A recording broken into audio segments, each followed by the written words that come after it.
Grass carp मछली खाने के लिए तो बहुत कुछ खाती है, या फिर ये कह सकते हैं कि खाना खाने में ये माहिर होती है, बहुत ज़्यादा खाना खाती है और खाना खाने के बाद से ये वेस्टेज भी ज़्यादा करती है।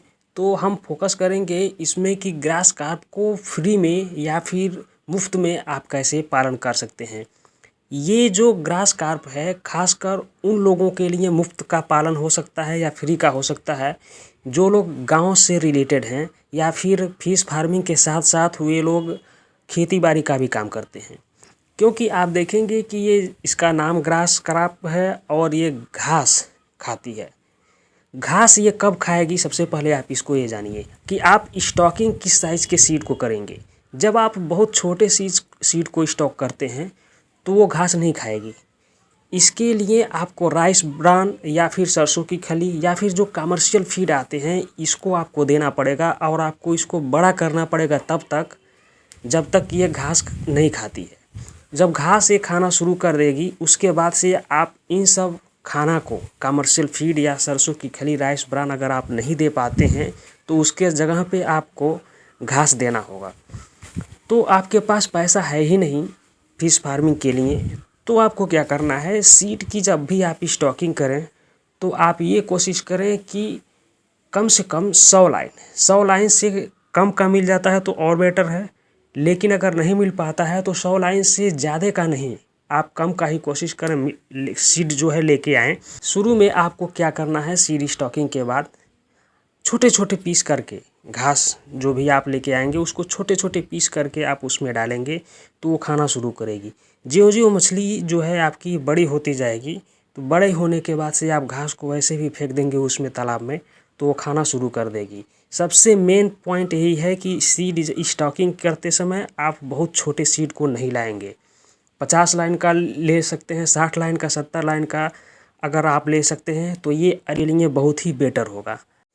आप इस वीडियो में देख सकते हैं कि मैंने जब स्टॉक किया था तो ये 700 लाइन का था और 700 लाइन के सीड को मैंने जब स्टॉक किया था तो सरसों की खली और राइस ब्रान का डस्ट होता है उसको भी मैंने बना कर दिया था। धीरे धीरे जब ये खाना शुरू कर दिए और जब इनका ग्रोथ थोड़ा बड़ा हो गया तो मैंने छोटे छोटे पीस करके डालना शुरू किया और अब जो है इनका ग्रोथ थोड़ा बड़ा हो गया है, ज़्यादा साइज बड़ा हो गया है, तो मैं बिना काटे हुए भी इसको घास को जब डाल देता हूँ तो ये खाना शुरू कर देते हैं।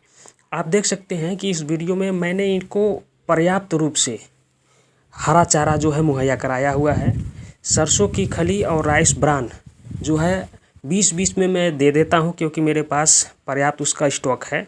अगर आपके पास नहीं है तो आप घास पर भी कर सकते हैं इसको।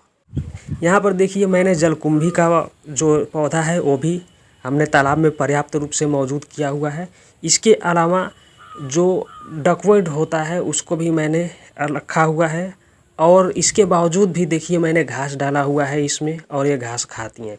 यानी कि पर्याप्त जो है भोजन की उपलब्धता 24 घंटे अगर आपके तालाब में है और ग्रास कार्प अगर आपने पालन किया हुआ है आप आसानी से इसकी फार्मिंग कर सकते हैं। देखिए घास में ये कोई भी जैसे चौड़ी पत्ती वाली घास हो गई, बाजरा का जो घास हो गया या फिर ये कहें कि जो दूब होते हैं इसको भी ये खा लेती है। किसी भी प्रकार की जो घास है, जो नरम घास है वो इसको ये बड़े चाव से खाती है। अगर आपके पास घास की उपलब्धता नहीं है, थोड़ा सा ज़मीन है तो उसमें आप बरसीम या फिर हरा चारा जो है, मलाई चारा जो होता है, कई प्रकार के चारा आते हैं उसको आप बुवाई कर सकते हैं और उसमें से थोड़ा थोड़ा काट के आप इसमें डाल सकते हैं।